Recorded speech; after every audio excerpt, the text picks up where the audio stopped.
Welcome back, guys, to This and Much More. I'm Evelyn and my co-host is Rollie Vogues. And today we have a very special guest. David from the tipping point, yeah, that's cool. So David, welcome to the podcast, bro. This has been a long time coming, because we've been pushing it back. I don't know how many times, right? Well, we've been in the works since March. Since March? Yeah. I think that was the first hard date that you guys were like, yo. And then I don't know what happened, but I couldn't make. I don't know if it was. I think it was me. Yeah, it was something with an employee. I couldn't make it. So I was like, man, I feel bad.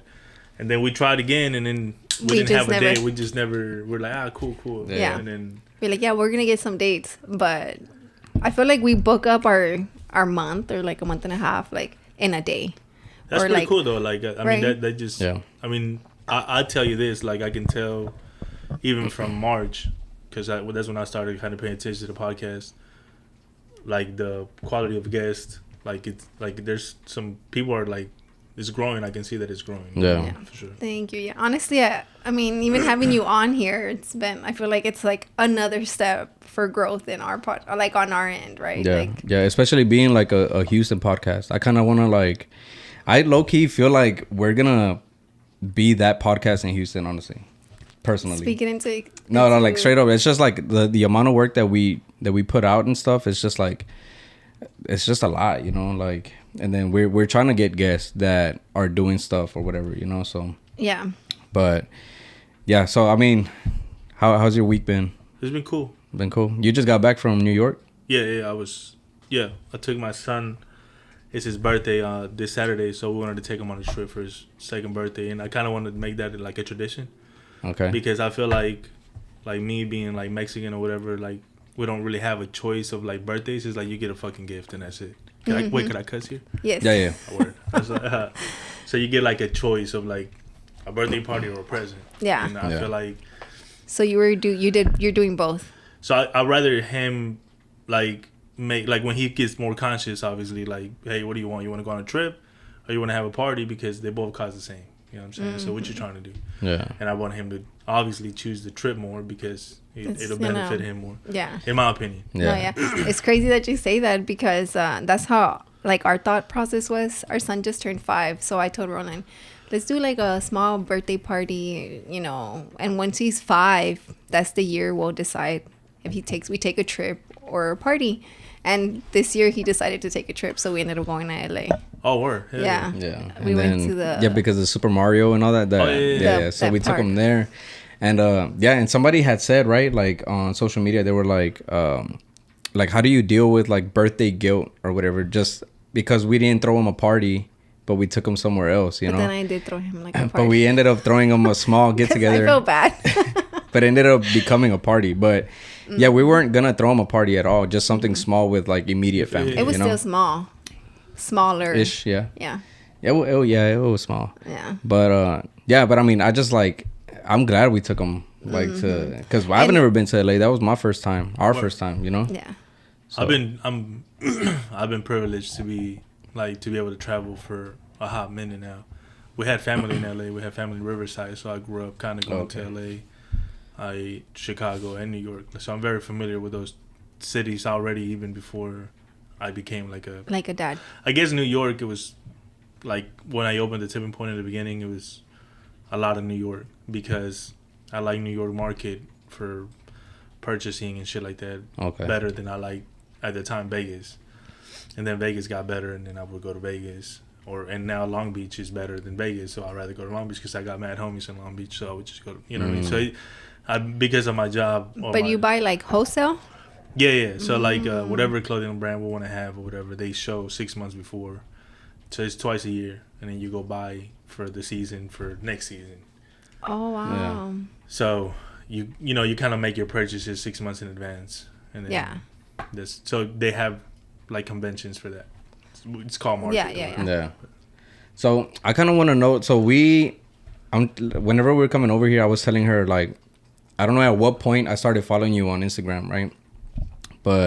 And I was thinking whenever you had a Detroit Wick, yeah. But I was like, nah, it was before that. Shout out to Doug. That's the homie Doug. Yeah, shout out him because y'all did the candle.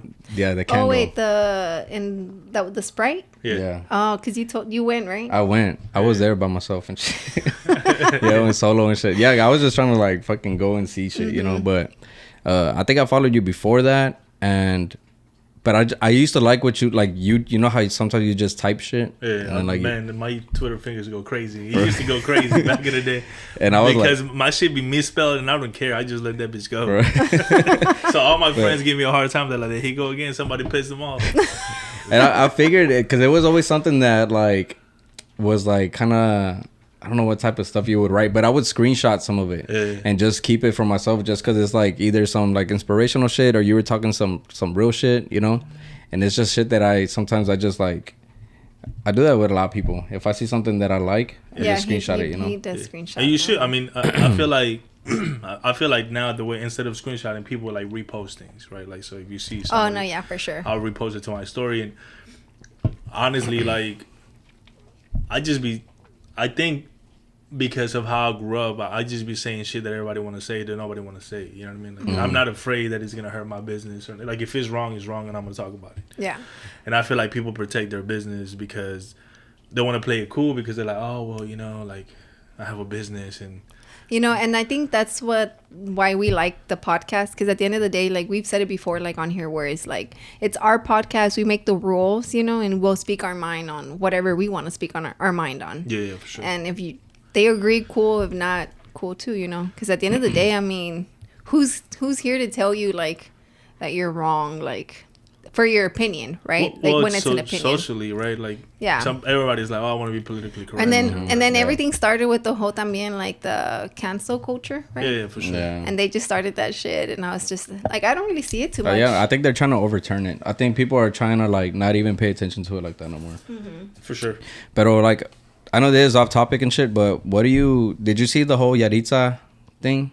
I saw some yesterday, like about her not speaking Spanish or not wanting to speak Spanish. I don't know. I didn't. Yeah. I don't know. I'm kind of honestly, I'm kind of blind about it. I don't know what happened, but yeah. So we're talking about it too, but it kind of has to do with the hurting your brand shit, you know. Because I saw that somebody was like, oh, she went from so many followers down to like hundreds of thousands. I don't know, so many, right? But yeah, she was pretty much saying like what I saw was that. She told some girl like, oh, talk to me in English, like don't talk to me in Spanish, you know. And the girl's like, well, you make Spanish music and your fan base is like Mexican, you know. And then she's like, yeah, but just because I make Spanish music don't mean I like to speak it. I'd rather speak English. But she was telling me that on somewhere else they said that they don't like Mexico food, they rather eat food from Washington because it has more sazon. And I don't know, it's just some crazy shit. And I'm like, it's hurting her fan base, you know? Yeah. Pero, so I don't know. What do you think? Like, yeah, I mean, I don't know. If you follow me long enough, you know that I'm 100% proud to be Mexican. Yeah. I'm not a part. But do you think like, I don't apologize for would you take that like on a personal level, or do you think it's like, all right, I mean, she's speaking her mind. She doesn't like to speak Spanish. Porque, you know what I mean? I'm Mexican, so I feel like if you're monetizing off Mexican, off land culture of speaking Spanish, then you should address the media in the language that they're speaking to you. Because that's how you're making your money. Because that you're getting paid from that. Yeah, so you're even Selena, who didn't fucking know Spanish, learned how to speak Spanish. Yeah. She's the fucking that's queen. True. Yeah, you know what I'm saying. So even she taught herself how to speak Spanish because that she understood that would. You know, that's what she's making money on. That's true. And I don't think, well, not that I know of or whatever, but I don't think she ever said anything like, oh, I'd rather speak English. Who? You know, Selena. No, she never did. That's what made her Selena, because she, even like there was like a famous interview in like some kind of talk show. She was like, I'm sorry I don't know how to speak Spanish properly, but I'm going to try. And she tried and she, you know. Yeah. So, and I'm not a big, FYI, I'm not like a huge Selena fan.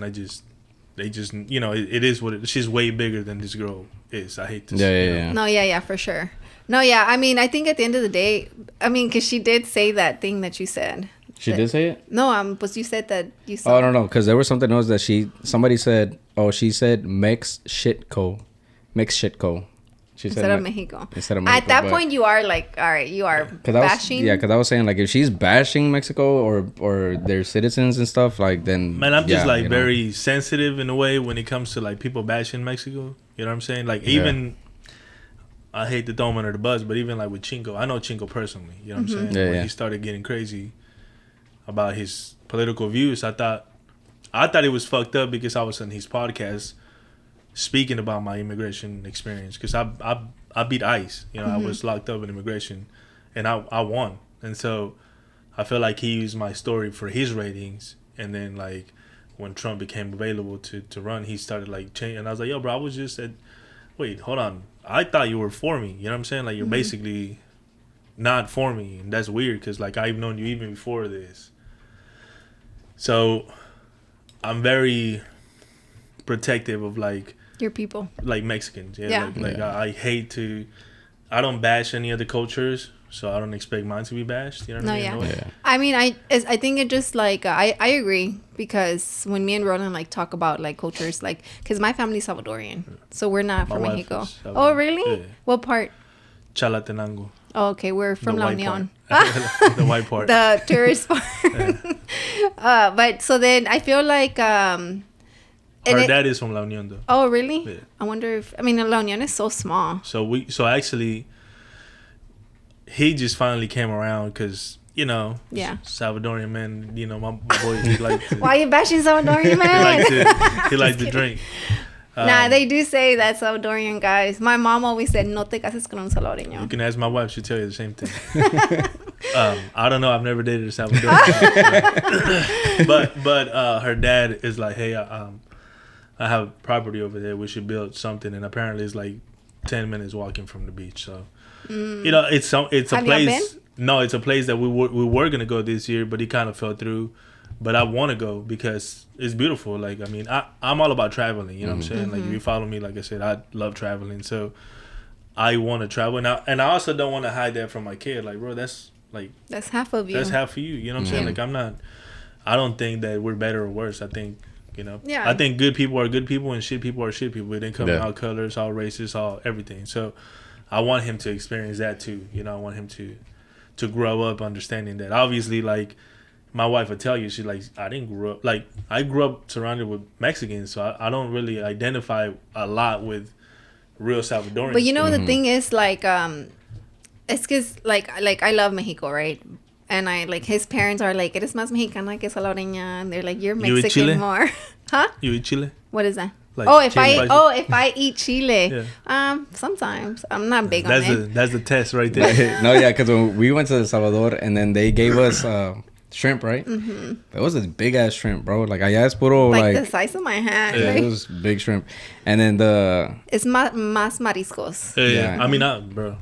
And then they told me, they're like, hey, ¿quieres los ¿cómo se llama? Los camarones like picosos or just regular, you know? And I'm like, oh, like the picante shit. And they gave them to me, and I was like, man, what the hell is this? She's like, Roland, están súper picosos. Yeah, and then I'm just like, man, they barely have any, like, anything on them, you know? But like, I even tell my wife, because I like pupusas, you know what I'm saying? Or like, yeah. But that is not my favorite Salvadoran food, though. But when they give you the fucking tomato sauce, it's like, what is that for? What does that do? That don't do nothing. It's just tomato sauce. Like, no, well, it just depends. Because it isn't spicy. It isn't spicy. It's just to give it that extra flavor, I think. It's never flavorful. Well, you haven't tried my mom's. It literally tastes like tomato soup. Like, no, I'm like, damn, man. I know I'm a Salvadorian 100%, you know. So I always have salsa with fucking pupusas. Every time. My wife, Oh, my God. I put salsa on everything. No, you're not allowed to. My mom's with salsa. No, well, that's what it's supposed to be, though. Yeah, right? yeah, but it's not like super spicy. Like when you go to a Mexican restaurant and then you can't even breathe. Like, it's so spicy. At all. It's not even a little spicy. Like, I mean, I would understand. I have yet to have any. I'm gonna tell my mom to make one, and then I'm gonna give you a cup, and then I'm gonna tell her to put like some hot shit in there. I mean, and he'd probably be like, "Oh, it tickles." You know? Nah, but I do love. Like, I love pupusas for sure. Like, but what's your favorite Salvadorian dish? Panes. Oh my God, they're so good. Panes? The sándwiches salvadoreños. Oh yeah, I love that shit. Tortas salvadoreñas. Sándwiches salvadoreños. Yeah.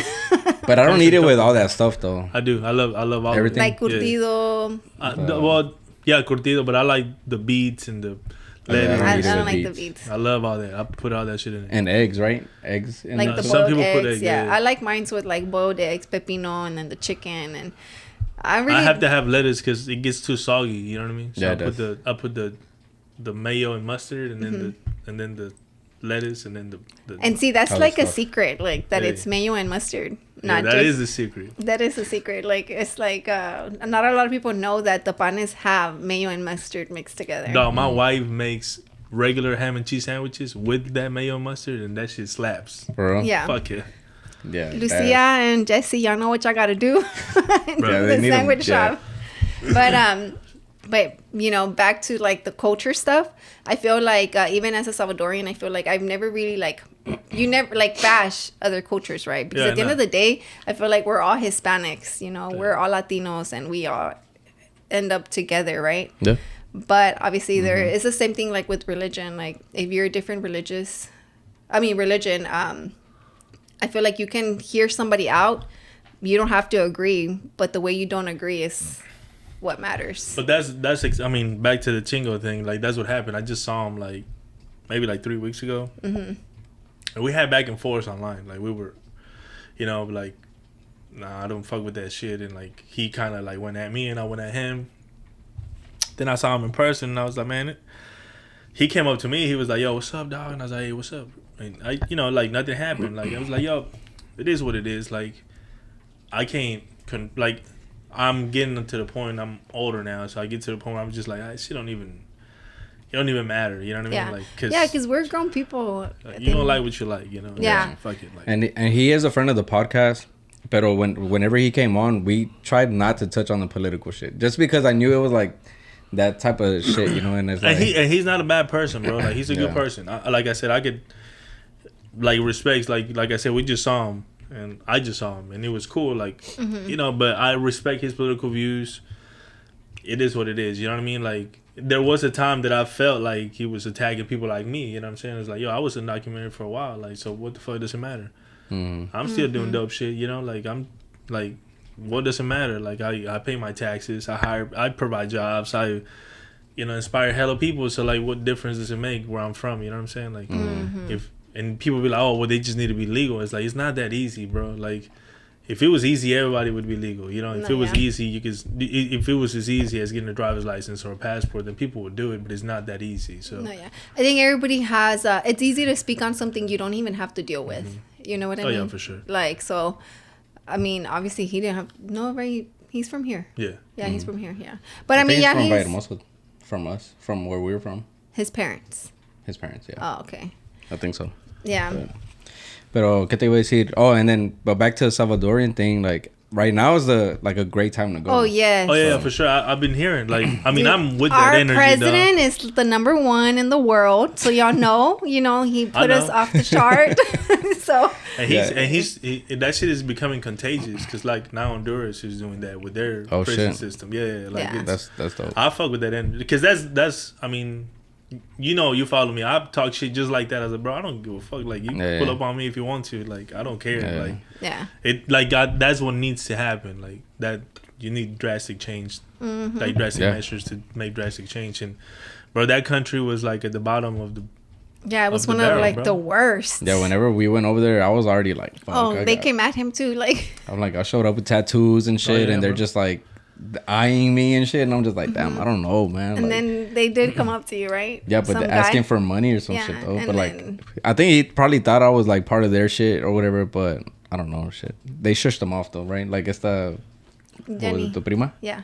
Yeah. So. Yeah, but I had one of my best friends. He's the same way. He's Mexican and Salvadorian. His dad's Salvadorian, and so his grandma passed last year, so they had to go bury his grandma. And he was telling me that like they would try to shake his dad down in the funeral, like at the fucking, like they were trying to like be like, yo, what's up? Like, I need to give us money. Like, I was like, damn, bro, I'm fucking burying my mom. You out here tripping, you know what I'm saying? So it was really real bad. Yeah, but I'm happy for that country, bro. Like, I know it's super cool to see for me personally. I think that shit is tight. Yeah, honestly, like I followed the president from over there, like on TikTok, dude. I'm like always so happy just to see like how he's like, we're gonna do this, and we're calling, and he'll be calling people out. Like, he fired everybody on Twitter, bro. Like, damn. it's you know crazy. That? No.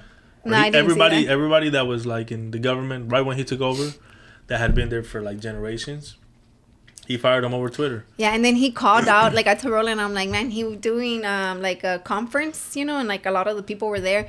And he was saying stuff and people were clapping. And he's like, and y'all can see the people on this side aren't clapping because this, and that. And then they put the camera and they're like all just like dead ass serious. And I'm like, damn, that's what's up, Yeah, he's about that life. I fuck with that. Yeah, so, that's dope. So the goal is to go to El Salvador. Yeah. That'd be dope. Yeah. We were supposed to go in December, but we're not going anymore. Now we're going to Mexico. So. I mean... My wife loves going to Mexico. No, yeah. I mean, sometimes she'll be like, "Yo, can we go like to Mexico City?" I'm like, I want to go because is it dangerous though? Like or everywhere's dangerous. No, yeah, that's true. That's true. Dangerous here. Like I'm sure you heard gunshots here. Yeah. All the time. No, that's true. But I mean, like, because as a tourist, you do stand out. You do, but I feel like two things. Like I feel like if you speak the language and you're mindful of where you're at, then I feel like there's a lot of people that travel and they don't have I definitely know that there's people that don't know how to travel, and so I think you become a target when you don't know how to travel. No, that's true. We went to Cancun and we were in the little the markets, and I was talking to them in Spanish, and they're like, "Solo porque hablas español te voy a cobrar el precio like regular, not the tourist. No, el precio de turista." And I'm like, okay. And so, like I said, I mean. I just think just being a nice person and we've been on the verge of getting robbed in Xochimilco in Mexico, and homie had a big ass fucking tattoo on the back, and I knew where he was from, so we started talking, and by the end of the trip he was like, "Yo, they were about to rob y'all, but like, man, you're cool as fuck," because I was like, I'm from here, and where I'm from it's not nice, right, where I grew up it's not nice. So then I know we talked about it off camera, so you speak español. Sí. Español. My son. Español. My son's like, I make español. Because we're teaching him Spanish. Sí. So, cuando tú te viniste para acá, ¿se te hizo bien difícil hablar el inglés? No, ¿O a qué edad te viniste? A los 13 años. ¿A los 13? Uh-huh. Oh, wow. Cuando mi mamá y mi papá se divorciaron cuando tenía un año yo. Y mi mamá se vino para acá y mi papá nos robó. Entonces yo me quedé con mi papá. Y... Mi papá es una persona que fue muy influyente en nuestro barrio. Uh-huh. Entonces, cuando tenía 6 años, se lo metieron a la cárcel. Entonces, ya lo habían metido a la cárcel cuando yo tenía 3 años. Y mi madrastra, pues, no me llevaba bien con ella. Entonces, como no era su hijo de ella, pues, no le importaba. Entonces, a los 6 años lo volvieron a encerrar a mi papá. Y ya decidí yo no regresar a vivir a casa. So I became homeless. I became homeless when I was 6 years old. At 6? So I didn't want to be beat every day and, by my stepmom just because I was her son. Mm-hmm. So you became homeless in Mexico? Yeah, at 6. And from 6, they released my dad when I was from 6 to 11. I was on the street from 6 to 11, and then he got out. And when he got out, he knew. He was like, yo, all my family on my dad's side they all have been murdered or killed. We've all been, everybody has been, it hasn't been a nice, nobody in my dad's side of the family has had a nice death, including his sisters, his brothers, everybody's had, crazy. And so, whenever he got out, he realized that I was already boosting cars. I was working on a mercado, selling, taking packages that I didn't know where they were to another mercado on a bike. And so he was like, all right. My cousin had just gotten stabbed in prison 75 times. My other cousin had just killed somebody. So he was like, you're going to grow up to be like them. And at that point, I think he realized, it's best that he contact my mom's side of the family. Mm. And your mom never tried to look for you? Couldn't find me. I didn't want to be found. You ever been to Mexico City? No. It's it's one of the most popular cities in the world. Yeah, I mean, it's big, right? Yeah, you can't, if you don't want to, if you want to disappear, go there. There's 30 million people there. So you can't find me. If I don't want you to find me, you can't find me. Wow. Pero allá en Mexico, and where? I lived in the subway stations. So I lived that's what I was going to ask. In the tunnels with other homeless kids. So you definitely you weren't going to find me if I didn't want to. Yeah.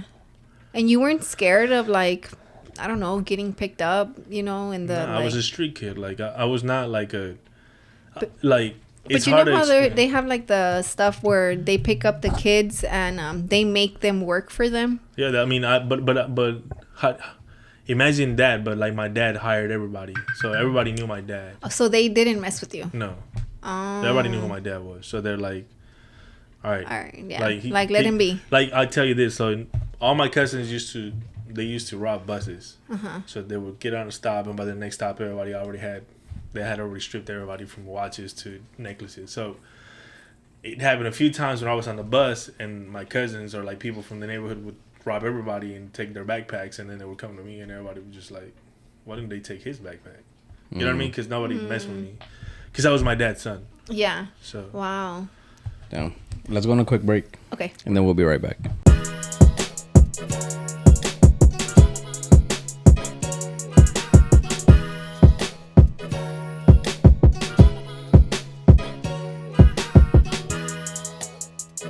And we are back. So going back to like your childhood, after your dad contacted your mom, my question is like, obviously you had like a rough childhood, right? Like, yeah. Basically taking care of yourself, right? So where do you think that mentality came from? Or do you think you were just like, man, fuck this, I got it? Because that's only a year older than our son. Our son's 5. Yeah. You know, I feel like... I started working when I was 7, like 6, 7. Like, right when I hit the street, I was working. Because that's, I mean...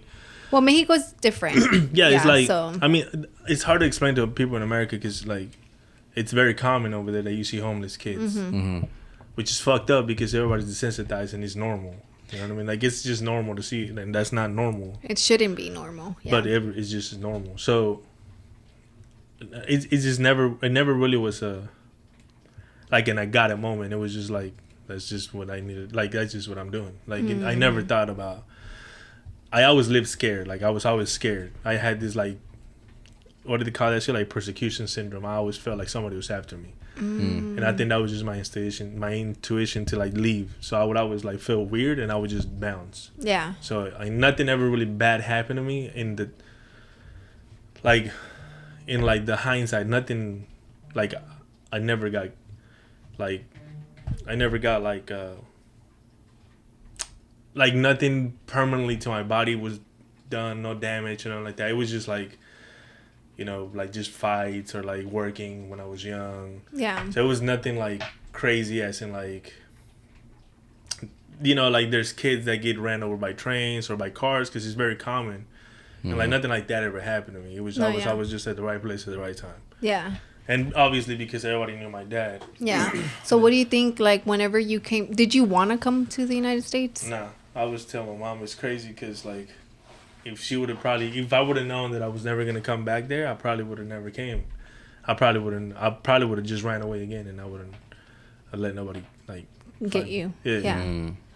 Oh wow! So you came. Oh. No, it's just like I'm thinking the whole time. Like, whenever you go back, you've been back, right? Yeah, all the time. But like, and you see those kids, you think they're going through the same shit or no? Yeah, that shit breaks my heart, bro. Like my wife would tell you, like I'm not a big proponent of doing shit and putting it on social media for like attention. just, You know, and that's always been like when I meet with brands or like I talk to people in like that realm, like the just in anything in general. Like people are like, yo, you should be bigger than you are because you're and I was like, I don't care about like my business was never around social media. I never had social media growing up, and when we started the store, we didn't have social media, so I know how to navigate in like a personal level. I don't know how to.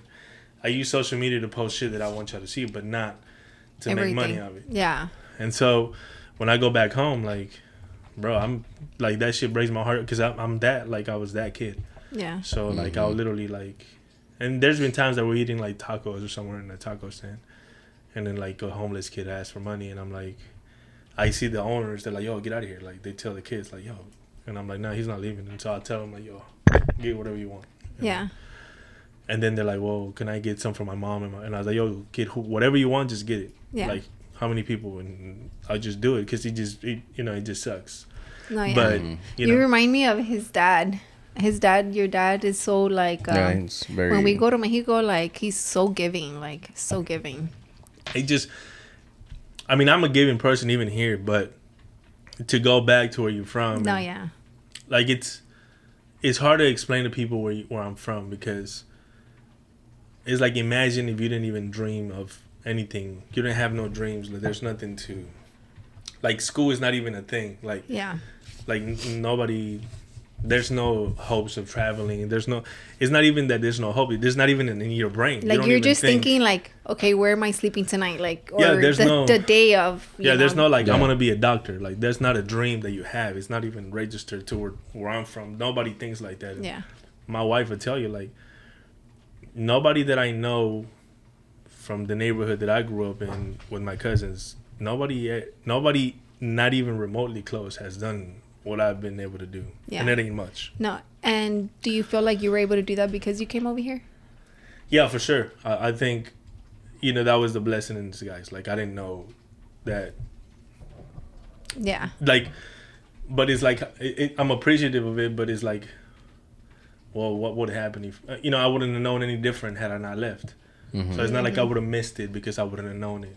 It just been out. Yeah. So it's like, you're not missing out because it's not like it's there, right? Yeah, because I never even knew that this existed. Yeah. So it's. Yeah, in a way, it's kind of like, I mean, obviously not that like your exact situation, but growing up in here, like in school, it's always like firefighter, doctor, lawyer or some shit, I see, like, at school. Mm-hmm. And then you grow older and you're just like, oh shit, there's graphic design, there's like entrepreneurship, there's all this shit. But it's like there's not even that, you know. So it's like, but it's not even like a registered idea. It's hard to explain. Like, I mean, to this day, like, I still get weird calls about, even from family. Like, family tries to take advantage of you. Like, I just found out that my cousin, who's like way older than me, he's my brother's age, he just hung himself like 3 weeks ago. And like, I'm like, damn, that sucks. But then, like, right after, it's like, hey, his sister's calling you. And I was like, how did she get my number? And like, I don't know. And the first thing they ask is like, yeah, you have any money? Not even how you doing or nothing. It's just like a money thing. Mm-hmm. And so, you're like, damn, that's because that's the kind of person they do. And then like 2 weeks later, they're like, hey, my uncle's in the hospital. You need to send money because he's doing this. And then I call my dad and he's like, I'm not. I'm chilling. You see what I'm saying? So that's the kind of people that like. No, yeah, and it's sad to think, right? Because it's happened to me where like I have cousins from over there, right? That will reach out and be like, "Oh, can you send me money or can you pay for my ticket for a concert?" And I'm like, "What the fuck? I'm barely trying to make it over here, like And my mom is, I sí le doy es my mom's grandma because she's like super old and she needs to get taken care of, Sure. But they played my mom. Like, they told my mom that she had cancer in her stomach, and my mom would literally, like, sometimes get drunk and cry about it. And then we find out that she's healthy as fuck and is fine, Yeah.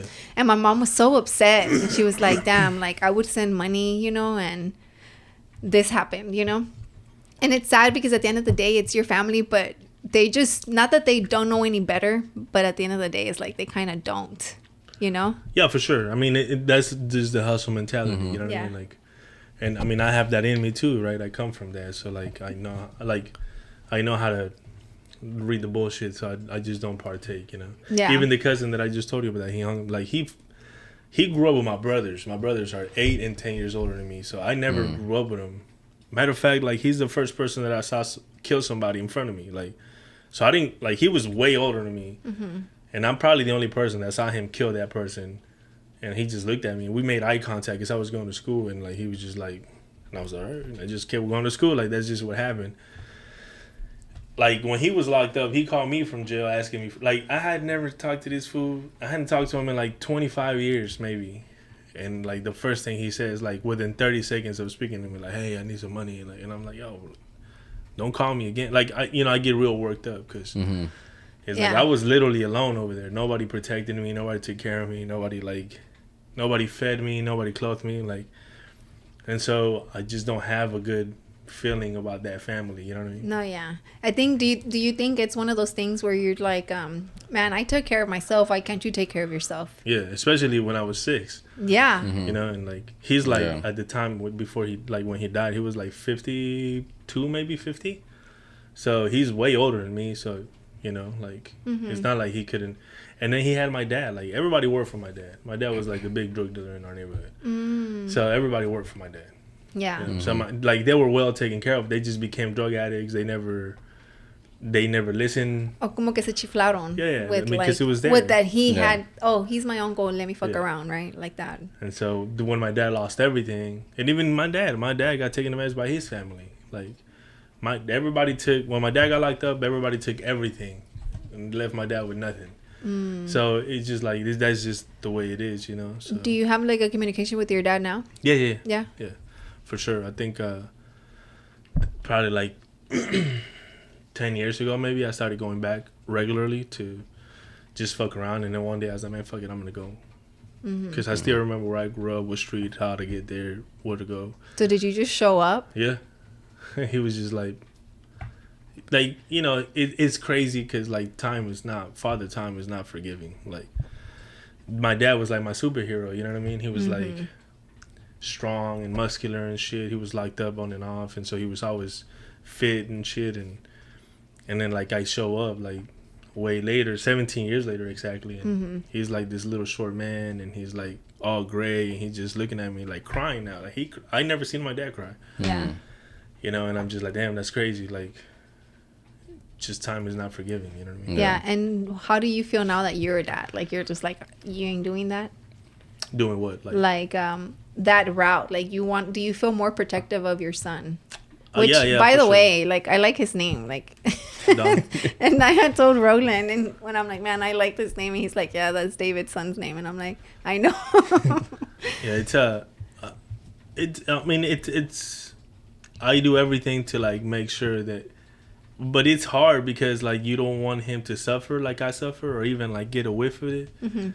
But at the same time, like, I know that I'm creating, like, a spoiled monster, you know what I mean? And it's just hard to, like, hone it in. How to balance that, right? Yeah, it's, like, super hard. We're literally like dealing with that right now because, like, I feel like our son, like, we're raising him and we want to give him, right, like, everything. But also, like, it's to the point where it's just like, you got to earn it, you know? You can't just be like... Yeah, porque... We took him over there, right? Universal Studios, and we're like, all right, this is crazy porque at his age, that was my first time at Universal Studios, her first time, and he's doing it early, right? So we're like, all right, cool. Llegamos, and then le compramos una gorra de Super Mario, right? No. Did we? What was the first thing we bought him? The power bands. Oh, just the power bands. But he wanted a hat. He wanted a $60 right there. $50. Yeah, he wanted. Dude, the fucking Mario hat was $40, and I'm like, I can buy this shit on Amazon. He wanted the cobija. He wanted the gloves, all the shit. So, and I told her, I'm like, look, let's just buy the power bands, whatever. And then family sent money, and we're like, fuck it. It's his birthday. Now we have money to buy him the shit. So before we left, we went and got him the hat. But we surprised him the next morning with the hat, right? And when we showed him the hat, he was like all happy, and he's like, "Oh, what about the gloves?" So we're like, "Oh, we don't have the gloves." And then he started kind of like throwing a fit, and I was like, "All right, like this is where we come to like a spoiled, or not. I'm not gonna call him spoiled, but you know, And it's like, okay, bro, like we just brought you to Universal Studios, got you a hat, and you're crying over gloves. You know, it's like, be grateful for this stuff because we didn't have none of this shit. You know, so it's like, but. It's just all about the timing. It's all about like how he's growing up. So I don't see it as spoiled, but that tendency is there. But we kind of need to put a stop to it. No, but you know what though? As parents, I feel like my parents never really communicated like with me. They were just like, you know, I feel like Hispanic parents have this thing, not all Hispanic parents, right? But my parents, my mom specifically, was very like bashful towards me, right? So I feel like with Milo, it was not like let me teach you you're right or wrong, you know? But like now that as I'm a mom, like I'm like, we told Milo like, no, you have to be grateful for what you have, or let me just take it away. Yeah, for sure. You know what I mean? Like show him like, nah, you have to earn this, and you have to be grateful for what you have. If not, it's just like, you know? Yeah, bro. I just bought my son. He don't even. We just bought him like a car that I can control or whatever. That shit was like $400. I'm like, for what? You know what I mean? Like it's just like, for what? But he like, I like working on cars and shit. I like old cars and shit. So I always have like at least one old school. And he loves that. Like he's with me all the time. Like when my homies pull up, I'm blessed enough to have a lot of homies in the creative room. So a lot of my homie photographers pull up like, yo, can we do like a like a father and son shoot. And I'm like, yeah, fuck it. And this is literally us outside doing what we would normally be doing. Mm-hmm. Probably like drinking a beer, and then like I'm working on the car or like doing something to the car. And my son is always with me. He loves being in the car. So I was like, man, fuck it. Like, his grandpa bought him like a little, like one of those Fiesta little, like a 4-wheeler, and he loves it. He taught himself how to drive, and he's not even 2. And so I was like, man, he really likes this thing. And when he rides it in the house, we have wood floor, so he like slips, so he doesn't catch. So he gets mad and shit. And so I was like, man, you know what? I'm gonna buy him a car. And so I'm out here looking for a car, and my wife is like, oh, we should get him this G-Wagon. I was like, nah, that shit is too flashy. I don't, you know, like, she's like, well, you have 2 Mercedes, so he should have one. And I was like, nah, that shit, I don't even like the way it looks. And so we got him this like 4x4 looking Jeep or whatever. And the black one? Yeah, and I'm like, yo, bro, like that shit is, it's like mad unnecessary, bro. Cause he don't even know how to drive it. You know what's funny? Cause our son got that Jeep, the black one, and he was 1. And then he pulled but we didn't even buy it. His madrina bought it for him, and then they just put him on there, and he didn't even know how to fucking drive it. But they were riding him. Then we had the remote control. So I'm just like, damn, like, and so it's hard to balance that. It's hard to like, but I'm the same with me. Like, I'm like I have money to spend. I don't have money like I just spend it. Like I don't care. Like I'm not a person that like holds on to money, because I've had like good years and bad years. I've had years when you make hundreds of thousands, and then the next year you make 27,000. And so it doesn't matter. As an entrepreneur, that's the way we live. Yeah. And so I feel like whenever I have money, it's like, yo, I don't care, bro. Like whatever you want. Like I don't have any discipline with money, because I like it's, and I'm learning now. Like even I'm still learning. Like with me, I used to. My wife is like, I'm just happy you're not like you used to. I used to buy like at least 1 pair of sneakers a week. And so she's like, what do you think that is? And I was like, man, probably because I grew up with nothing, so I want everything. You know what I mean? And I don't know how to, like, I don't know how to buy just regular sneakers from Academy. I have to have the best of everything. Like that, like I don't have like measures when it comes to that. Like, and I'm not a flashy person. I don't go to Gucci or Louis Vuitton, but I like high quality shit. Just because my shit don't say Louis Vuitton, it don't mean that it doesn't cost just as much. It's just another brand that people don't know about. Because I'd rather have quality stuff. But with sneakers, I couldn't control myself. It was just like my thing that I just kept buying and buying. And eventually I was like, why am I doing this? Like, I don't even like this shit no more, honestly. I just buy it because I have access to it. And so I have to like pump the brakes every now and then. Yeah. Just to remind myself that I don't need that shit no more. Like, I could literally not buy a pair of sneakers for the rest of my life, and I'll have enough sneakers to plus for other 2 people to live. Yeah. Oh my god. And so how's your closet? It's fucking small. So yeah, we bought a house 3 years ago, and we downsized, and my collection didn't downsize. So yeah, it's we downsized the house, but we got more land. Oh, okay, so you can add more. We are gonna add more. That's a goal to add this year too. To add another addition. But do you want to add another baby or not yet? Yeah, for sure. Yeah, I think because we're older. Yeah. I'd rather him have somebody else, whether a sister or a brother, just so they can have each other when we're gone. Because by the time they're, you got to think, by the time they're 30, I'm gonna be like 68.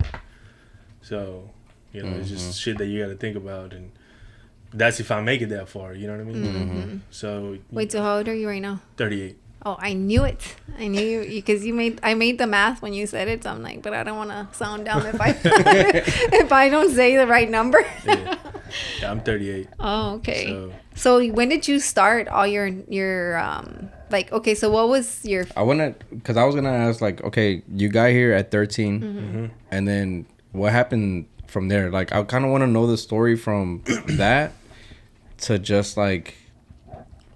To now, pretty much, like, or what were you gonna ask? That, yeah, like. Okay. I got here when I was 13, and then I just went through the school system, and I didn't fit in, so I just kept getting in trouble. What school did you go to? I went to Reagan. Oh, okay. And then I went to Hamilton Middle School. So everything, I'm telling you, I grew up in the Heights. When it was the Heights. Okay. So my middle school is right? There's the middle school that when you go down 20th, that school right there, that's my middle school. Okay.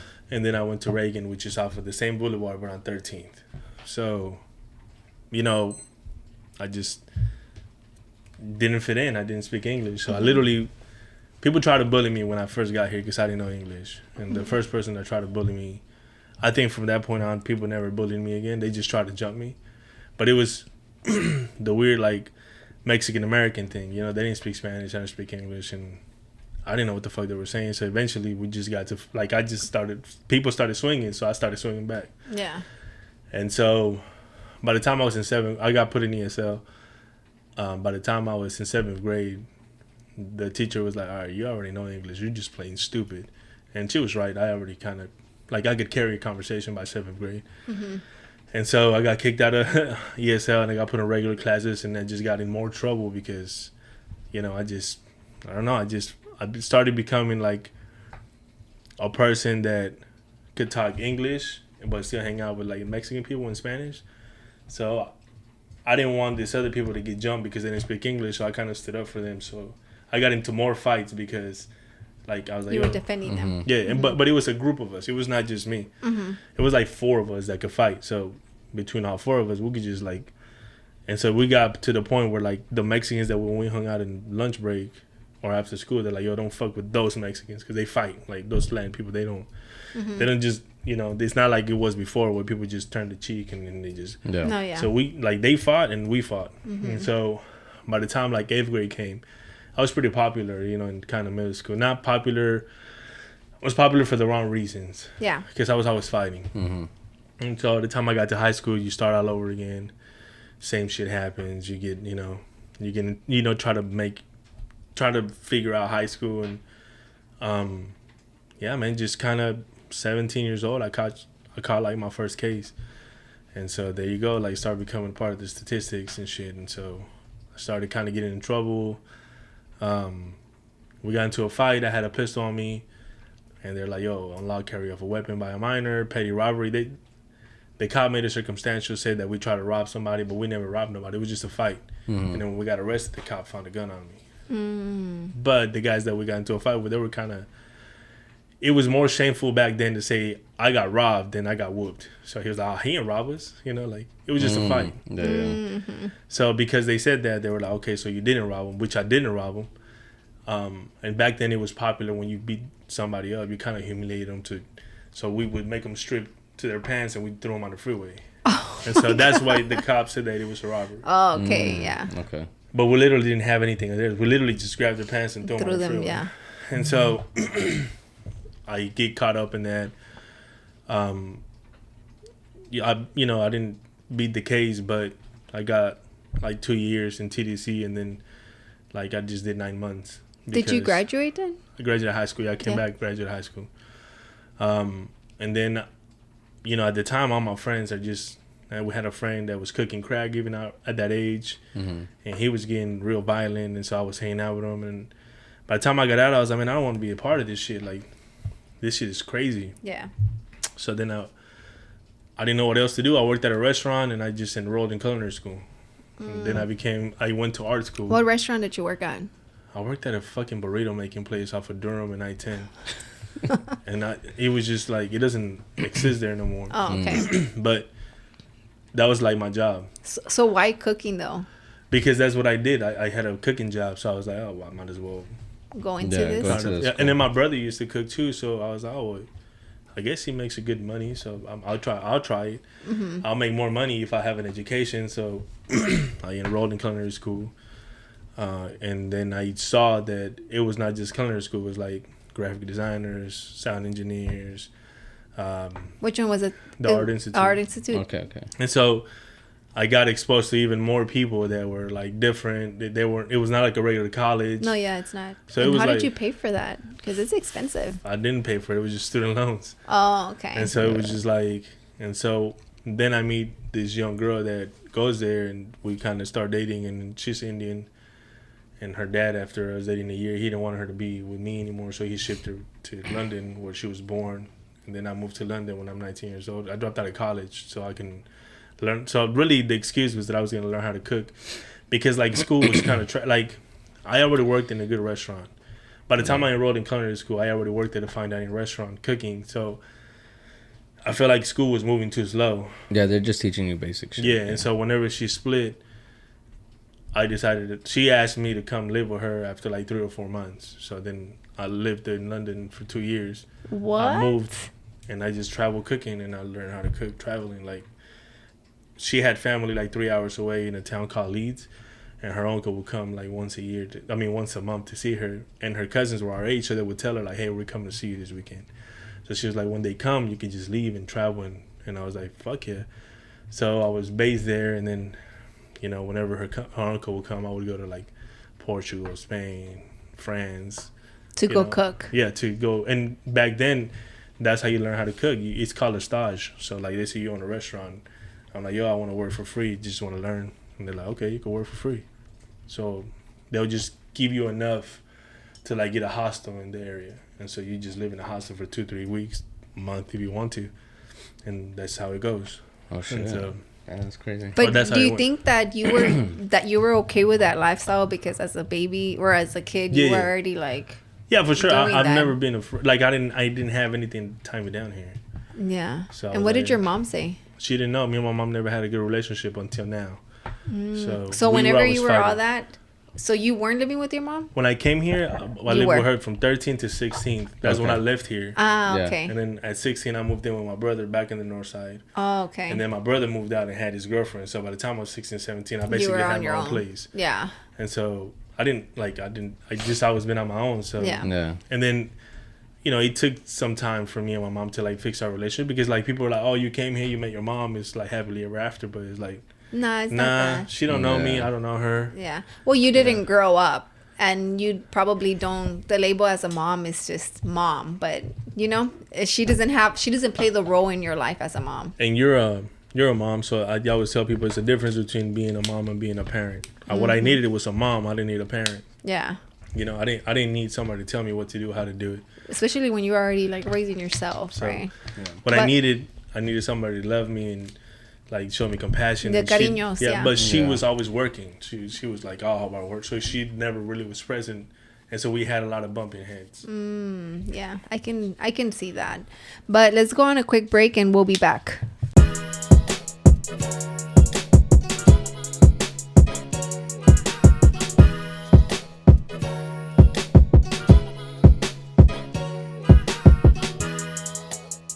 And we are back. So you were saying you went into like the culinary cooking stuff. You know, I went to the Arts of Institute to go get like a quote with my mom.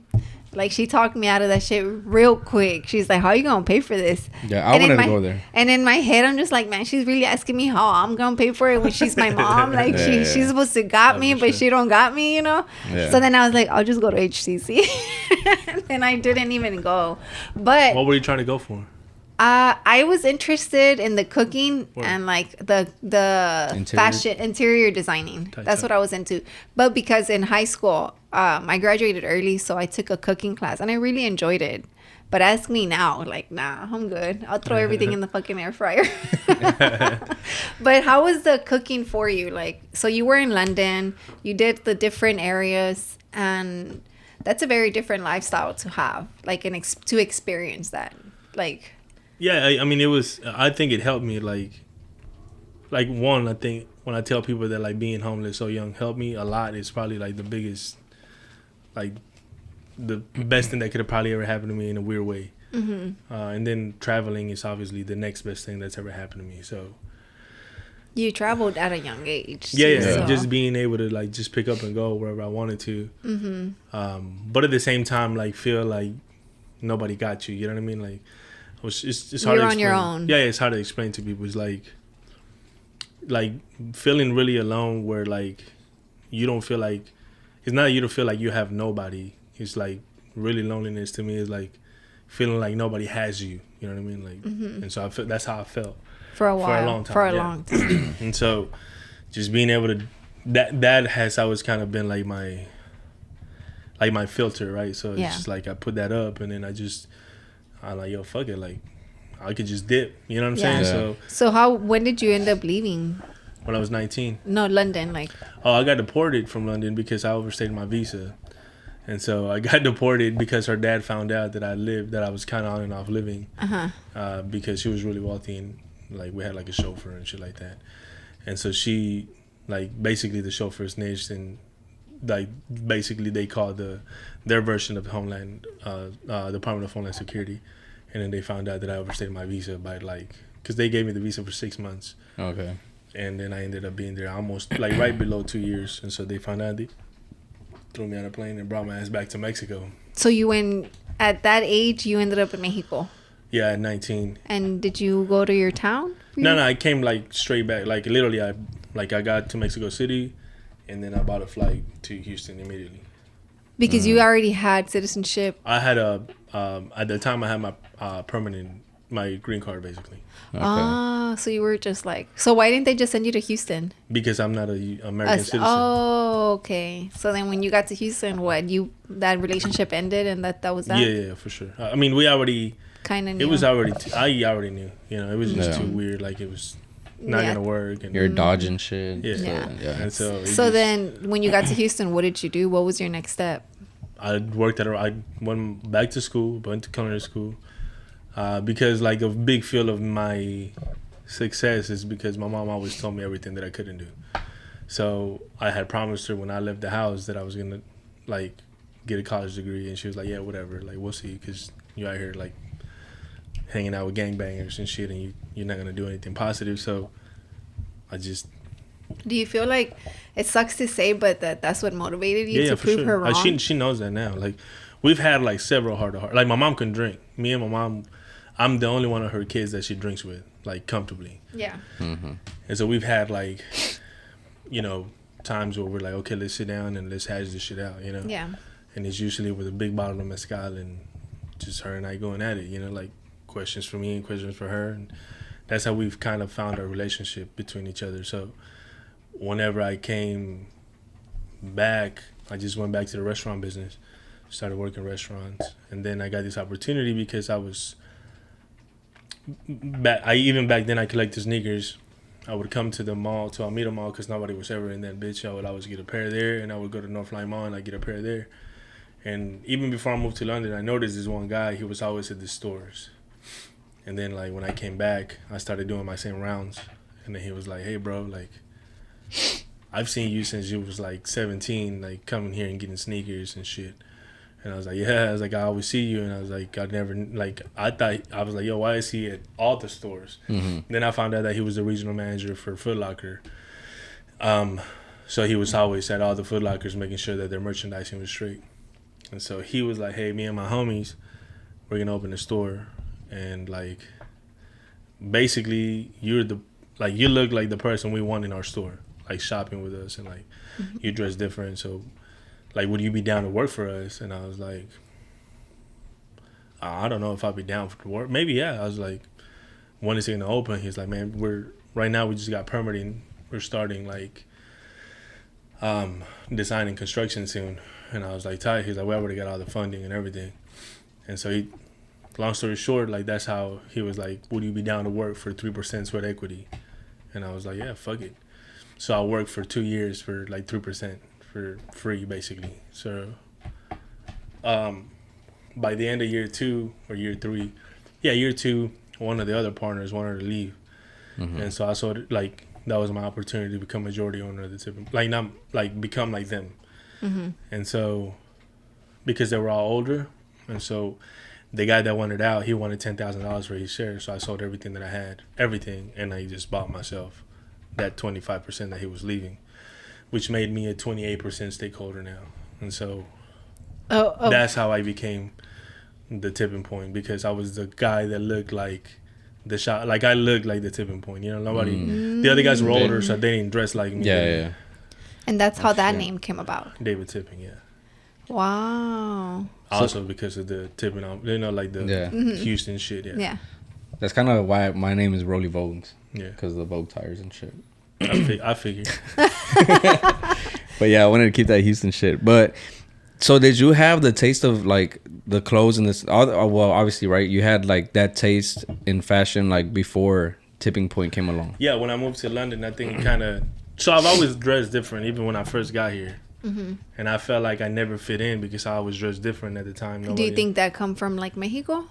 I just being me, like I wouldn't. I just think yeah, maybe so, because you have to make it work with what you got. You can't. Mm-hmm. Yeah. You know what I'm saying? So I never looked at it as like, oh, it has to be expensive. I just put shit together that when I went to the Art Institute, I started seeing like the fashion and retail management, like all these degrees, and I was like, oh shit, like then I started becoming friends with everybody in the Galleria because I was in the mall all the time, and so then I was like, man, why is this fucking shirt $250? And this shirt is like $35. And so I started learning. I was like, oh man, this is crazy. So I literally have friends everywhere in the Galleria, like everywhere. Wow. So from Louis Vuitton to like Chanel, everywhere. Like everybody that went to the Art Institute, they all eventually ended up getting jobs in the Galleria because she was so close at the time. Mm-hmm. The Art Institute originally was on 2 lights away from the Galleria on Yorktown in West Tower. Okay. And so everybody was always hanging at the Galleria. So I kind of became like a mall rat. And so that's kind of, when I left and came back, then I kind of understood it more. Yeah. I was already not wearing Jordans like everybody else was. I was already not like trying to wear the same fucking, matchy everything. Like, yeah, you weren't going with the trend. Yeah, that sure. Whatever trend was going on. Yeah, and so that just kind of, and because of that, then when I came back, then I got the opportunity to be a partner at the Tipping Point, and then I bought everybody out basically, like everybody. So your store started off as something else, but then you changed. Store. You changed it to the Tipping Point. What it is now? No, it was always the Tipping Point. Oh, that was the name. Yeah. And then that's when you became David Tipping because of that name and everything else. So I felt ashamed that I only owned 3%. So I felt like, man, I don't want the fucking people to think that I'm the owner. Like, that's whack. Like, I don't fucking own nothing. Mm-hmm. Because I felt like 3% ain't shit, And so whenever I bought the other 25%, I felt like then I could say I'm an owner. You know what I mean? Mm-hmm. But for the longest time, I never told anybody I owned anything, because I just felt like it don't matter who owns it. Like, if the shit's tight, it's tight. And so we became a very influential sneaker store in the South.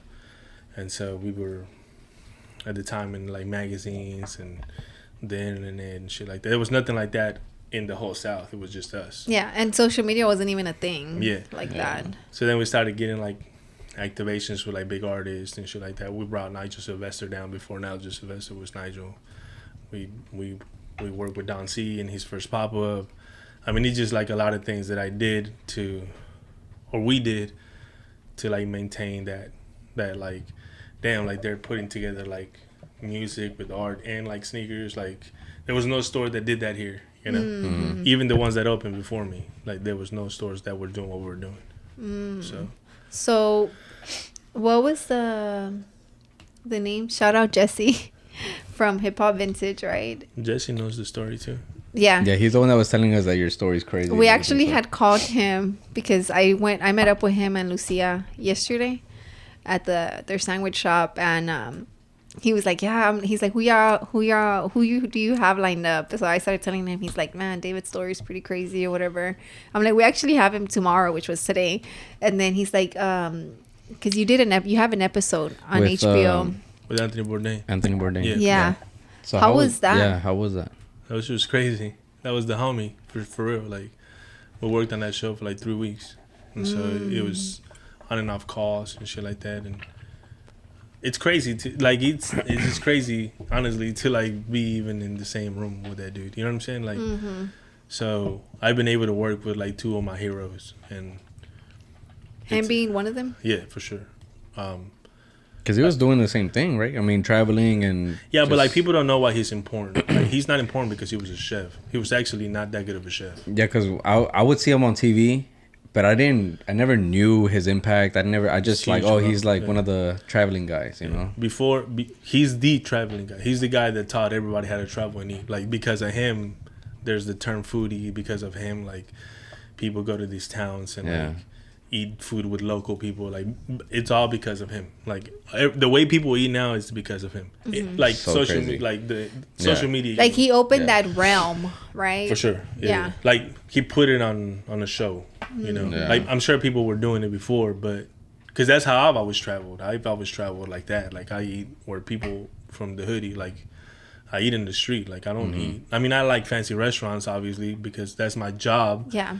But I eat wherever the good food is. That's where I'm at, you know. And so wait, that's your job. That was my job. Like I'm a chef, whenever you were chef. Oh, okay.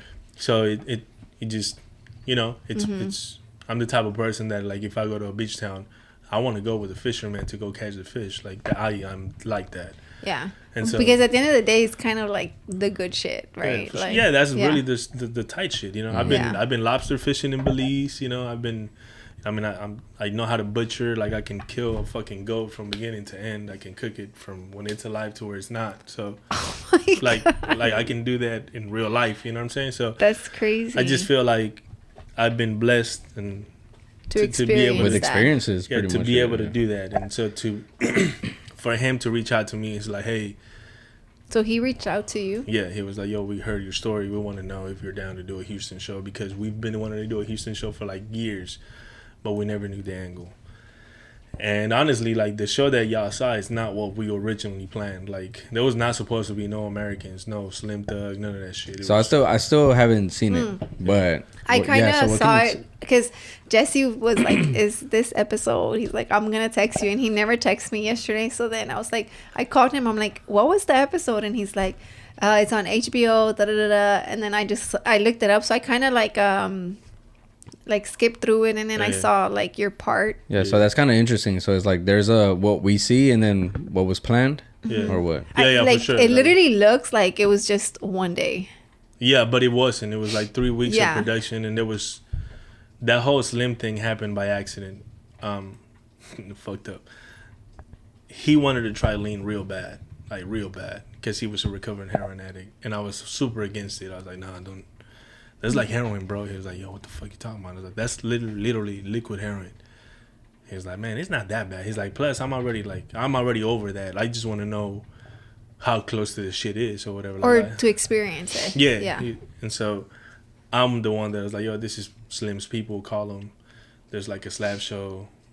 Like, that's where you could, like, that's really became because of the slabs. Like, he was like, yo, what's up with slab culture and lean and all that stuff. So that's kind of the curiosity.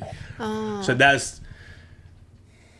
I was super against that being in the show. I think it could have been its own thing, but like, the production was rushed. Like, it was a lot of shit that happened that they needed to pump that episode out, because the people that produced that show, Anthony Bourdain, owned the production company, and then they sold the show to HBO. That's how it works with a lot of this shit. No, yeah. And so Anthony Bourdain's production people, they were rushed by HBO to, like, basically what they do is they shoot for 6 months, and then they edit for 3 months, and then they air, or they sell it, and then the network airs whenever they want to. Yeah. But they were rushing them, so excuse me. They were still. Sorry, turn it around. They were still on the road when they were getting pressure to pump the episode out. So that's why you don't know this, but in the first time it aired, I had my family, like all of us were gonna watch it, and I was not even on the episode. Really? Yeah. So they were like, I didn't make the episode. It wasn't until like 2 years later, I'm having dinner and my homie calls me from Long Beach. He's like, yo, I just saw you on TV. And I was like, what are you talking about? He's like, I came to this restaurant and they passed Anthony Bourdain's like Parts Unknown and you're in there. And I was like, what the fuck? So then I called Josh, the production manager for that show, and I was like, yo, what happened? He was like, yo, you're on the show. They put the real version, like the version where you in it, they put it on HBO. And I was like, oh shit. And so that's how I found out that I was finally on the show. Oh shit, that's crazy. But the first time they aired it, I was not even on the show. Did you feel like some type of like damn, that's fucked up, or it did, because all my family came to watch the show because I was in there and I wasn't in there, and so that was crazy. You know what I mean? But you know, you looked younger. For sure. I mean, this gray hair came the last 3 years. For real. Yeah. How's your hair now? Is it the same? Nah, it's like shorter. Like, I cut my hair real because it's hot. I don't like being hot. Yeah, because I saw it and I'm like, damn, like. Why, his hair's long? Yeah, he has a little like hair going to the side, and I'm just like, it was very, because I hadn't seen you like in person until we went to like your event. That was, by the way, super packed. What do you mean? The one that the hat club. Oh man, yeah, that one, and I had seen you, and I honestly from like a distance. No, actually we said hi because you were in right there, and then you had to like we're go. like, yo, we're not gonna like. Yeah, we're like nah. So then when I saw you, I'm like, damn, you kind of gave me like gangster vibes in a way. So then when I saw the clips from the episode, I'm like, wait, what? Like, it was very different, you know? For sure. But I mean, yeah, you were younger. So how long ago was it though? That like 7 years ago, something like that. 7 years ago, something like that. Yeah. Dang. Well, 2017 is 5 years ago.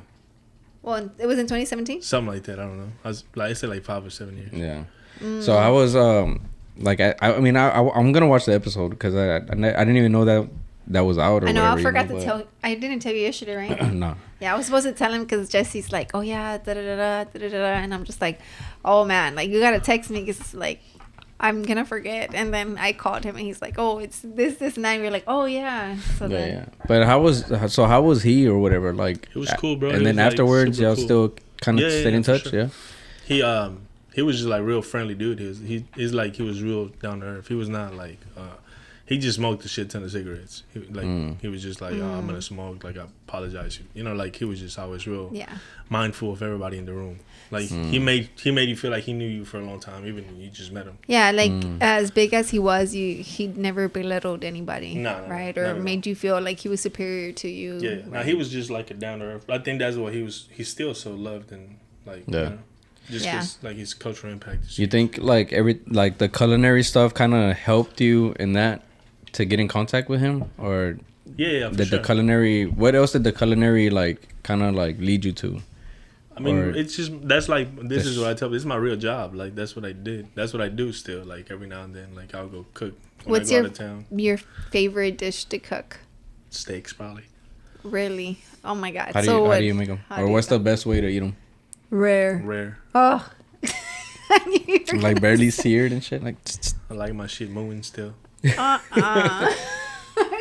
think I'm like I'm at medium rare. That's where I'm at. Yeah, that's not bad. Yeah. Anything past that is. My mom's at well done. Yeah, his mom anything is at. Past that is leather. What? I'm at medium well. I can't go past. But that. do you know? I can't do medium. Like Medium's I just can't. But do you know that that's not blood anymore, right? What is it? You know that? Like, no, I didn't know that. When a cow gets slaughtered, all the blood goes out of So then what is it? It's protein. It's literally the same. It's almost the same So I weight. should be sucking the shit out of the steak to get protein? It's almost the same protein that you eat with your scoop. No way. It's just straight up protein. That's the red juice that looks like blood. Yeah, 100%. I've always thought it was blood. I always thought it was blood, and it always would gross me out, so that's why I wouldn't eat it medium. Next time I'm just gonna like scoop it and drink it like this. It's literally like protein. It's like that's why you let it rest. But why is it red? Because your muscles are red. Oh my god! Well, food for thought. Shit, I kind of want some now. Yeah, it's just like whenever you make some, have us over. It's just like you have to. Ignorance is bliss, you know what I mean? Like some people don't want to know because they're like, oh, it's blood. Oh, it's for sure blood. You know? No, yeah. Honestly, but some people are like, yo, I didn't know what that was. I personally, I can eat this shit almost raw. I mean, I don't know if you know what a tartare is. No. It's like a dish where it's raw meat, and anytime I see a tartare in the menu, I order but you it. don't think that you have to build yourself up to eat that? No. Like you just think you can go straight? Because I feel like I can't. Because I had raw sushi and I couldn't. But that's different, no? I mean, like, cause the meat, the like steak tastes good like that though. I mean, I feel like it's just it's very well seasoned, no? Since it's a thick piece and stuff. Like me, when I eat like asparagus, I want to taste asparagus. I don't want to taste all the butter and fucking salt in there. I want to know what, like, if I want to eat carrots, I want to taste carrots. If I want to eat steak, I want to eat steak. I want it to taste like steak. So what's something that you're like, we're not eating that in my household? Nothing. My son has had like caviar, like he's had raw sushi already. He eats what I eat. Do y'all feed him like organic stuff and all this? Nah, we feed him whatever we're eating. That's what he eats. Okay, so what are like? Cause I fed Milo. We gave Milo sushi, right? And then he didn't really like it. Nah. There's also like different kinds of sushi. You don't want to fucking give him like grocery store sushi, because you never know. I wouldn't trust that. My wife. It was HEB sushi. But HEB is the best of the worst. Yeah, it's the best of the worst. Well, good way to put it. Yeah. If I was gonna eat sushi at a grocery store, it'd probably be from HEB. Not from Walmart. Definitely not from Kroger or Walmart. Oh my God, that's so funny. Wait, so like your son, he's okay with just eating like the stuff? Whatever. So like with Milo, we did that. Like now he eats what we eat, right? Like so much. Like tostadas, like the pollo with lechuga and tomate, right? He'll eat it with lechuga and tomate. Yeah. But when I was little, I would just eat it with chicken. Like, Now, I mean, this is my rule. Like, I'm not gonna make another plate for you. You either eat it or you don't. Eventually, your ass is gonna get hungry. Yeah, that's just the way I see it. So we started doing that, right? Like that was because my sister-in-law was like, "How do you get Milo to eat?" I was like, "Because that's what there is." So now he just eats what there is. Yeah, like this morning. I mean, this morning's basic. Like le di taco de frijoles, you know, and con tortilla de harina. Yeah, tortilla de harina, and then he ate it. But then like he tries to finish it because afterwards he's like, "Can I get some candy?" And I'm like, "Nah, bro." Like. Candy is later. He wanted that shit for breakfast, but he eats the stuff because he knows he can probably eat some sweets after. Treat after, yeah. But fun fact, I didn't need a flour tortilla till I came to America. What? We don't need that. Was that like maseca and shit? We make real masa. Like. But is it maize? Yeah, corn oil. Oh yeah, maize. Yeah, cause I can't. I mean, when I was little, I did not like the corn tortillas. It's all I like. I 10 out of 10 times. The corn tortillas? I like both, but I didn't grow up with las de harina like made from scratch until like I met him and his mom would like amasar. She showed me how to do all this stuff. Thing though. That's not like a central, like the southern. Yeah. Because I feel like the southern's more like Central Americanized. Because they're close to Guatemala, Honduras and stuff like that. It's just more native. The more Mexico southern you go, the more like the more north you go, the more American. Yeah, I see that. I can see that too. Yeah, in Central Mexico, people don't make flour tortillas. Really? It's not a thing. That's crazy. That is wild. All right, let's go on a quick break and we'll be right back. Yeah.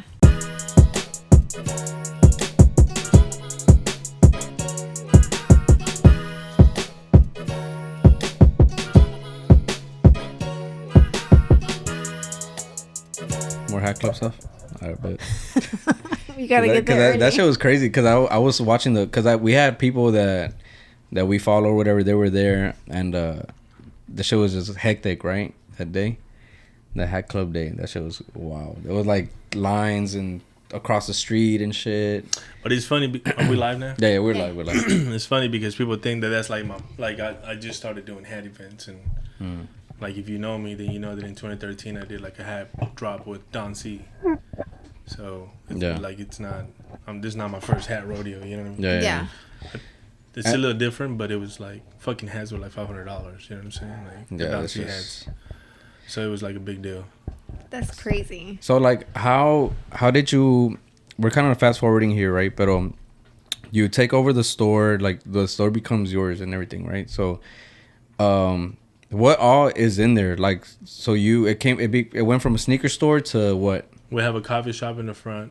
It's like a multi-use space, really. So everything that I like essentially is there. Okay. So like I didn't feel like dealing with the bullshit of like sneaker culture. Mm-hmm. So I didn't feel like politicking anymore and like fucking kissing ass to get my accounts right and shit. So I was like, man, fuck this. Like, y'all can keep that. I'm tired of like the sneaker game, really. And so.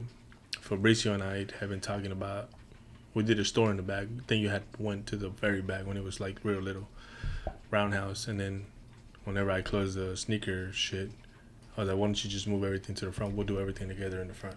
Mm-hmm. So then we took over the big space and we redid the front space. But when I opened that store, the one that everybody knows now, I had the original idea was to put a coffee shop in the front. And so I already had that, and then the back became like the vintage store. And then when we did the vintage store, we focused more on like like, no disrespect to anybody, but nobody was doing true vintage. Everybody was doing fucking 90s vintage. And I don't like that shit. I didn't grow up here in the 90s necessarily. You know what I mean? Yeah. So nobody wanted to touch what we were touching at the time. And so Fabricio saw an opportunity with us to be the first ones to do what we're doing now. And there was people that was swearing up and down like, oh, I'm never touching that shit. Like, that true vintage is weird. And now everybody wants that shit. Furniture, all that shit. And so we did that. And then when I had the sneaker store, the backspace before Fabricio was there with the hype shit, that was my studio. That's where we did product shots and stuff when we had the sneakers and stuff. So since that closed, it just kind of became like an extra room. And then my homie Vito, I had found out that he wasn't tattooing that. Like, I don't know what happened with Red Eye Gallery or whatever. He was just doing his own thing. And I was like, yo, why don't we do a studio in the back? And so he was like, yo, fuck it, let's do a studio in the back. And then it was him and like another guy. And then he just kind of grew to like real fast. So now I think there's like 6 artists there. Oh, shit. That tattoo out of the back studio. And so, that's what currently is at the store. Like, okay. So it's just like a lifestyle store. How do you drink your coffee? Black. Just straight black. Or like now, my wife, I taught her how to use the espresso machine, so she makes a bunch of like drinks, like lattes and stuff. Do you have that big machine, the one that's like kind of all crazy to use? It looks kind of complex. In my house, yeah. In your house, yeah. Yeah, I have one too. I have one in my house too. Yeah, that's kind of wild. So you're very like a coffee connoisseur. Like, kind of. I just drink a lot of coffee. Because whenever I was going through your stories and stuff, right? Like as you were like traveling and stuff, and because you got some in New York, right? Like yeah. And it's just like I just feel like it's like a thing like that you do. Yeah, it's like try different coffees and stuff or what? Yeah, for sure. Like I mean, it's just like like drinking coffee is like drinking wine or smoking cigars or even smoking weed. Like wait, so where does coffee comes from? Colombia? Everywhere. So coffee was discovered in Ethiopia. It's African. Black people discovered coffee. Like they had their own method. Yeah. Coffee, as you know it now, is just. But coffee was discovered or is from Ethiopia. But you've never been there? No. Would you ever want to go just to try? Yeah, but there's like super amazing farms here in America too. Not in the U.S., but like in Guatemala, Salvador, Mexico. So you every time you go somewhere you try a coffee? I try a lot of coffee. Oh, really? That's like your thing. Yeah, I eat and I drink coffee. That's like the number 2 things that I do. So have you ever had pan? Well, we call it pan francés, but pan bolillo with like black coffee. Yeah, I mean, isn't it so good? There's in Mexico, all the grandmas made café de olla. That's how then people are like, yo, café de olla is like a thing now in America. I know. I've been seeing that a lot. But it's literally because out of poverty, right? So like, grandma would make a big pot of coffee with molasses and like cinnamon. But the reason that we started drinking coffee so young is because we couldn't afford milk. So like, in order for all of us to have a little splash of milk, she would give us coffee with a little milk. So that because milk is more expensive than coffee. Yeah. So we would get a little. That like splash of milk in your coffee. So, I mean, we've been drinking coffee since I was a kid. Yeah. So that's the only way I can drink black coffee. But how with eating it? But with sugar. Say no. No. no. I think it's just because the bread is not a sweet bread, but it's just like you're dipping it in something. I honestly, not because he said say no, but I just don't think even my cousins, I feel like we drink it just like that, but we dip the bread and eat the bread. So we're not drinking the coffee straight, but we're with the bread. I feel like that's how, but I haven't had that in so long. The first time I ever tried coffee was black coffee here at the house. Yeah. Yeah, you should.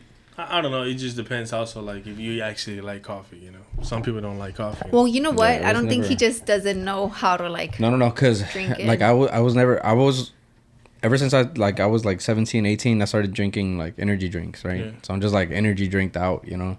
And I think a couple years ago, I was, like, I kind of want to try coffee just to, like, lay off the drinks and shit. And I didn't know nothing about coffee, you know, so I'm, like, fuck it, I'll just go with black. Okay, black is like the most. Is it the most caffeinated? No, there's not like that has absolutely nothing to do with it. The caffeine? Then I fucked up. I thought that was the most potent, and I'm like, all right, that's the misconception because we don't know. Like we think the blacker the coffee is, the stronger it is. Yeah. But I could tell you, I can make you a coffee that you can see through it just like this, and it'll have you fucking jumping off the walls. That has nothing to do with it. It's just So where does the caffeine come from? Coffee, but it has nothing to do with it being black or not being. Okay, black. so I've always thought it was that was a thing. So I started, but I feel like people. Okay, because you have like your Starbucks drinks that are like very flavorful, and then you have your black coffee. Is that like the spectrum? Like the black coffee is down here, like no flavor, no sugar, no nada. Y acá arriba is like all the added sugars, whipped cream, or whatever the fuck. It's backwards. It's the other way? Real coffee is like here, and Starbucks is here. Yeah. Okay, no, well, yeah, that's what I mean. Like, I don't mean like, oh, that's the top, pero just the distance between like the...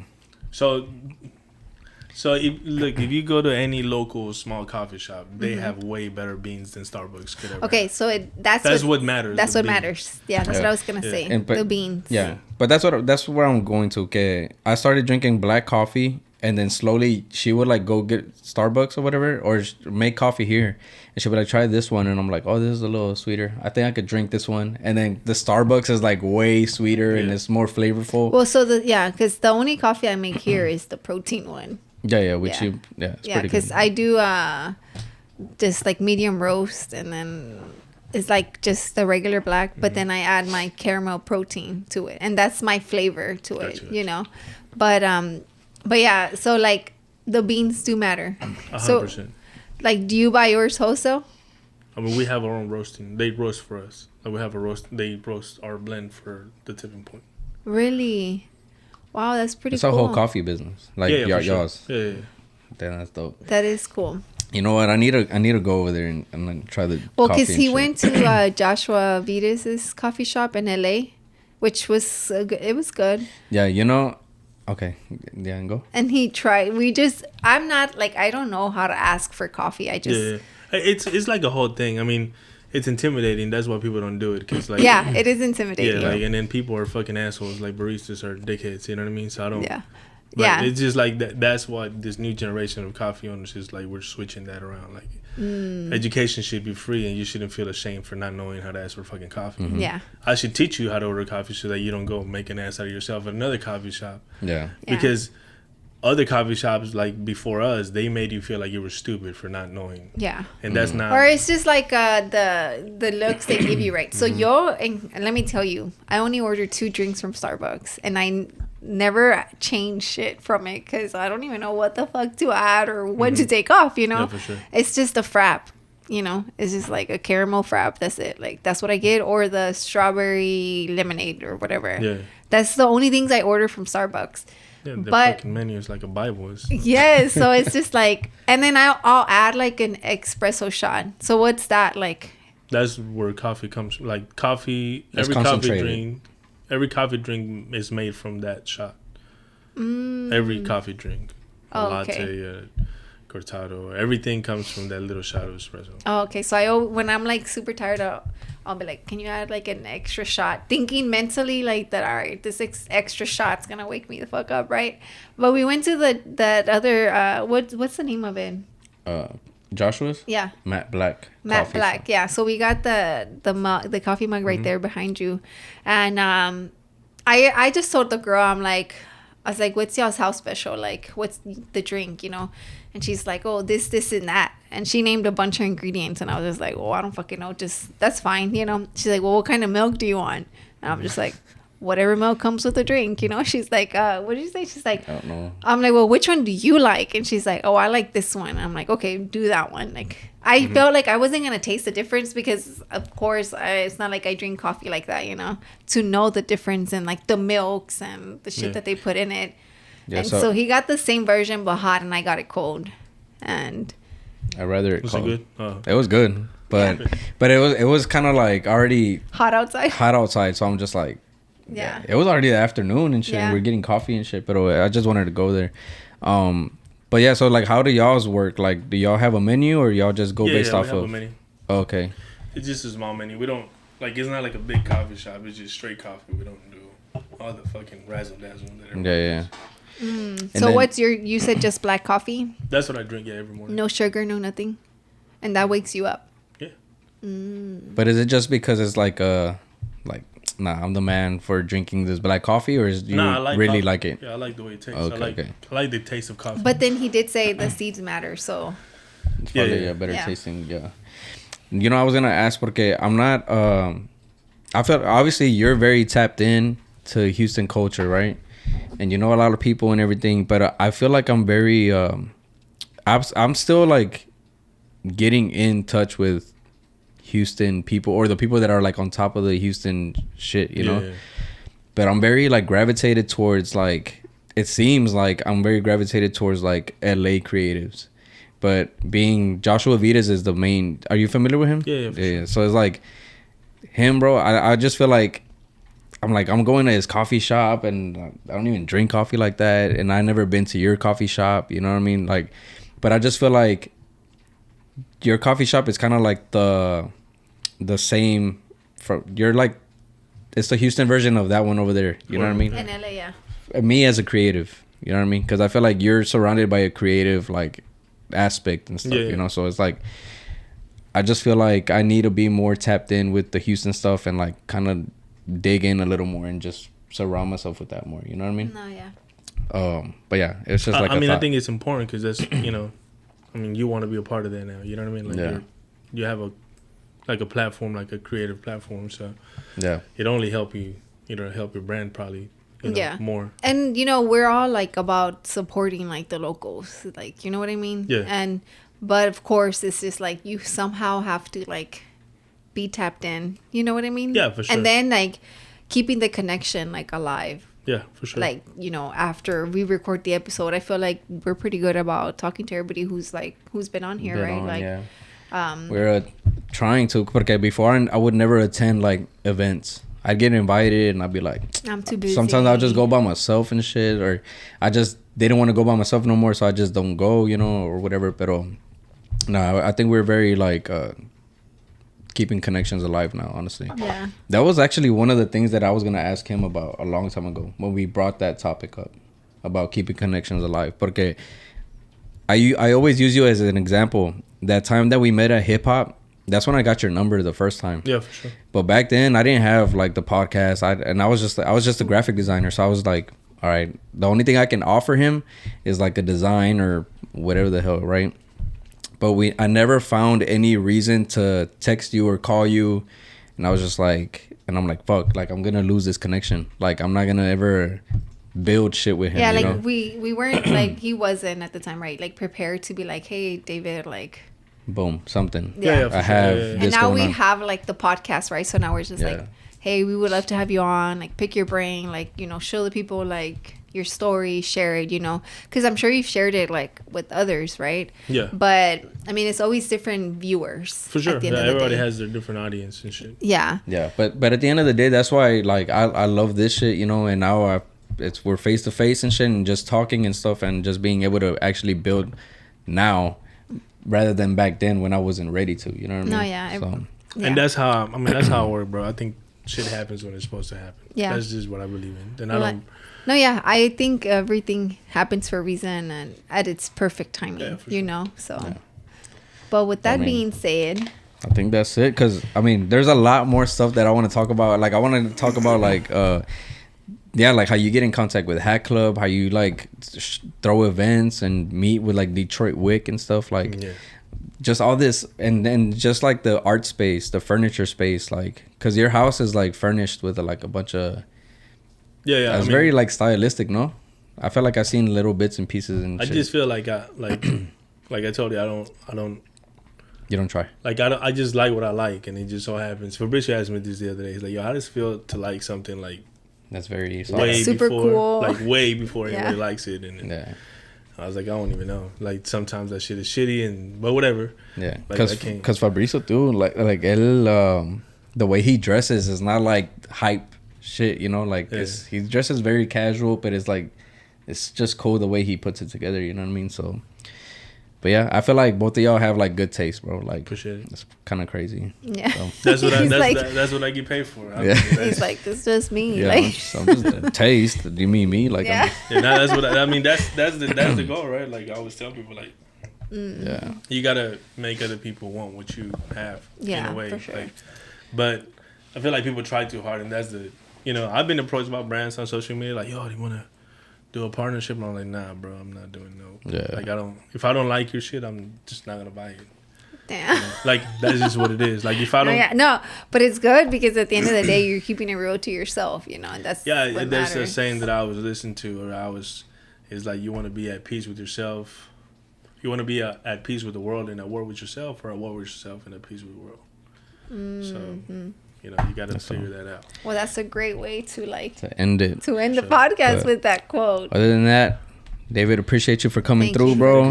Glad we made it happen. I know, for real. Yeah. Say Much sorry love to your wife. Everybody, make sure you go subscribe. Make sure you follow us on Instagram. Follow us on TikTok. We're just trying to put that content out. Make sure you guys stay up to date with everything that we have. Again, thank you so much, bro. And his episode, let me just say, put it out there, is season 8, episode 5, I think.